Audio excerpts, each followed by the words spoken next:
blasting, billowing, bursting forth with the power of 10 billion butterfly sneezes.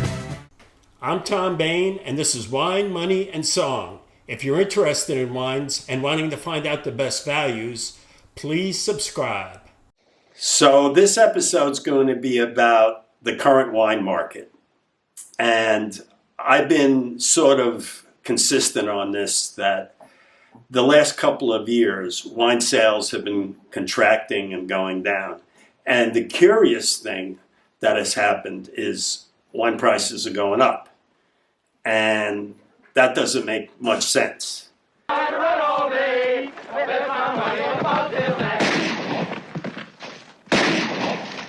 What in the wide world of sports is going on here?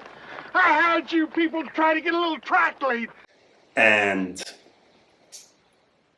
supply and demand, economics 101, demand goes down, supply is high, prices go down.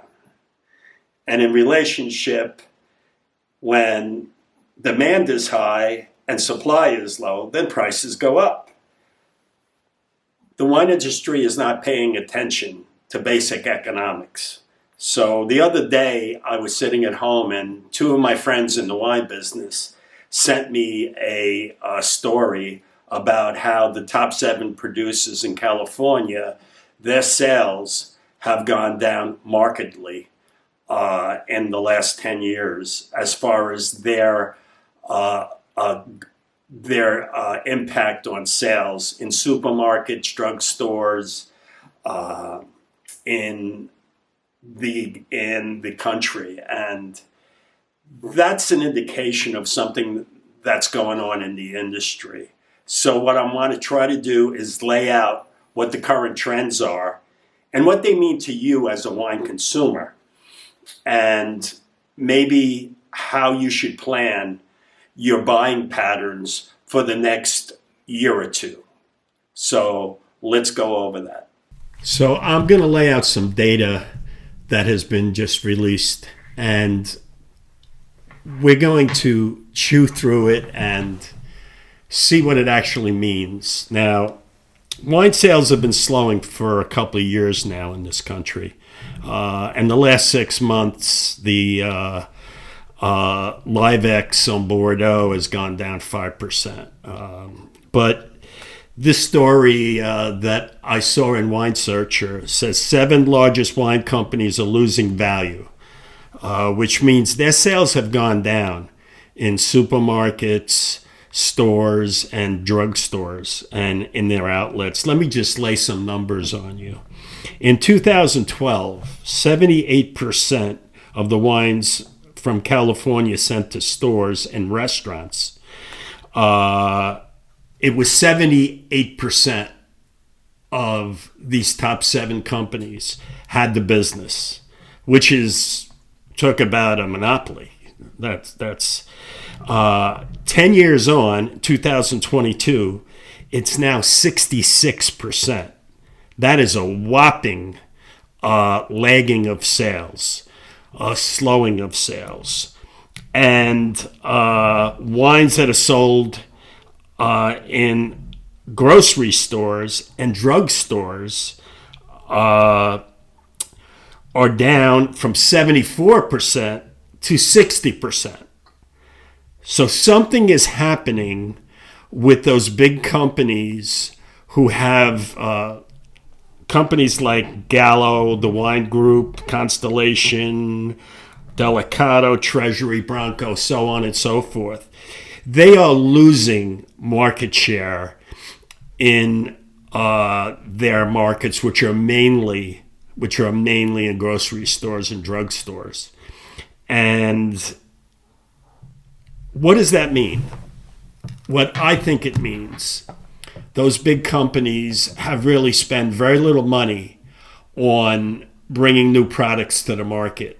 In the last 5 to even 10 years, I'm trying to think of what's been the big wine, what's been the big brand that's come on in the last 5 years or so, and I can't think of any. The only sensation that's really increased sales a lot has been New Zealand Sauvignon Blanc. And that's not a brand, that's a region, that's a country, and it's Sauvignon Blanc. New Zealand makes very good Pinot Noir and some good Chardonnay, but 80% of the wine shipped over here are Sauvignon Blanc. So, and not one brand dominates the Sauvignon Blanc. Now you have Kim Crawford, Oyster Bay. There's quite a number of wines that have big volume, but there's millions of cases of Sauvignon Blanc from New Zealand sold. So I just think it's a particular taste because New Zealand Sauvignon Blanc, when I first tasted it, Chateau Estates brought in brand cut, and when I tasted the Sauvignon Blanc, and it's the first time I really, and that was, I don't know how many years ago, it was probably before 2000. I thought the wine would sell well, the style of wine, New Zealand Sauvignon Blanc, because it was anything but Chardonnay. It tasted very different from Chardonnay. It wasn't buttery, oaky, and didn't have residual sweetness in it. It was light, crisp, and refreshing, and I think that's what the market really needed, and the sales have shown it's very successful. Now, all these big brands that are down, what does it mean? It means the customer, it doesn't mean sales are down that far, but it means the market is fracturing, is even getting more segmented, and it's getting decentralized.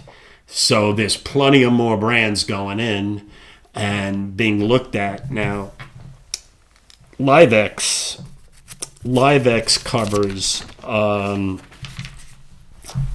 back in 2012, they covered 2,000 wines were traded in Burgundy. In 2022, it's 12,000. That is a huge increase. So there's many more brands out there, many more different wines, and it's really layered the market that it's many strati out there, and no one's buying one thing, one brands. Now,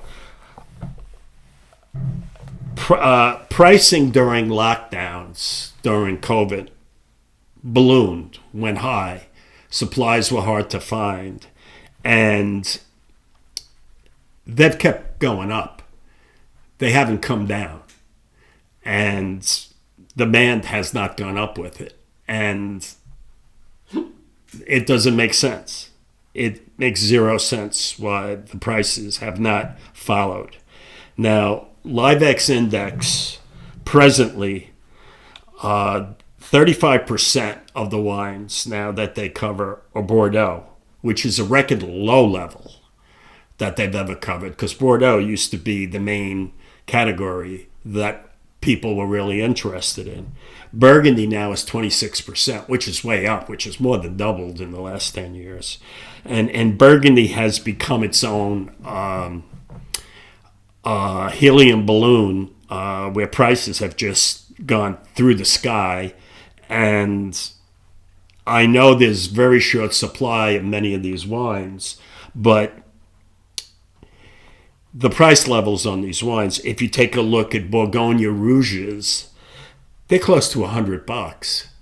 And you used to buy them for $15 5 years ago.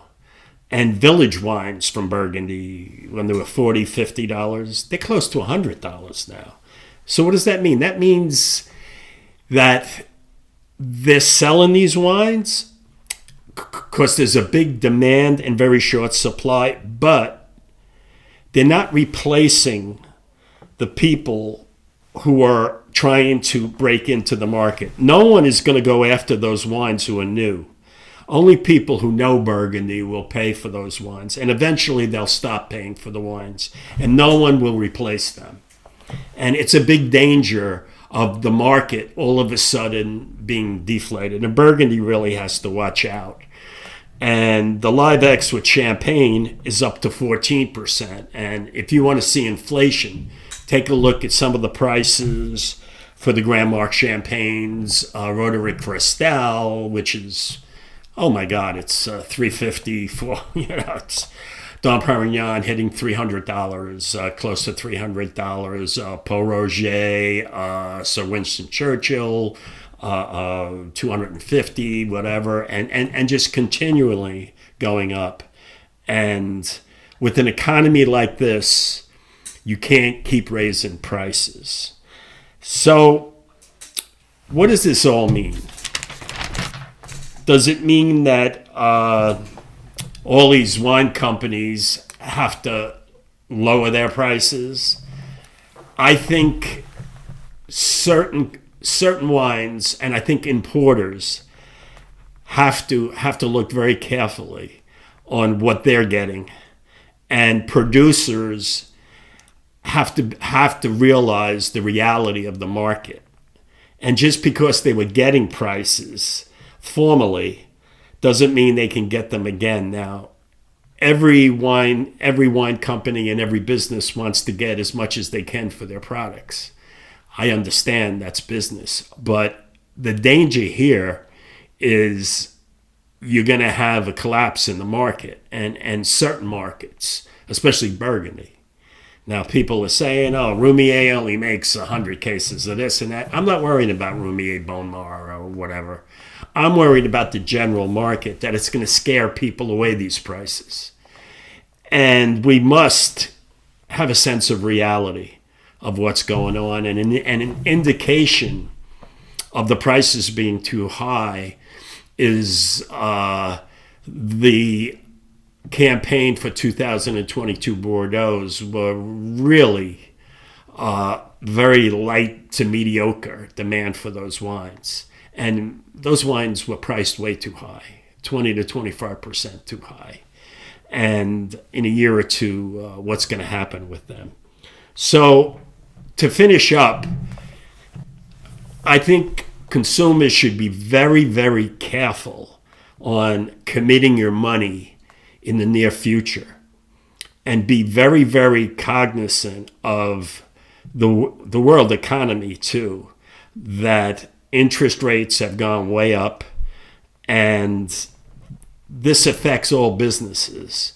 And if people get stuck with wine, meaning producers, importers, negotiants, prices are going to come down. And how severely they come down depends on the degree of the economy falling rate. Yeah. But please be careful what you commit to, and be very careful of prices, because I have a feeling in a year or two, the prices will not be higher. They will be lower. And don't be a fool. Don't commit your money in this market. Be very careful. You'll be able to buy these wines unless it's a unique situation where something comes up you normally don't see. There's nothing wrong with paying a premium, even though maybe in a year or two that might be down, but you may never see it again. That's the exception. And otherwise, sit very still and very carefully and watch prices, because they have to come down. They've started to come down on older vintages of Bordeaux, I noticed. 1990s, and some of the older vintages have really not risen, and some have fallen, where you can get them at the same price as you can of 2022s, which is ridiculous. So please be super careful and be vigilant.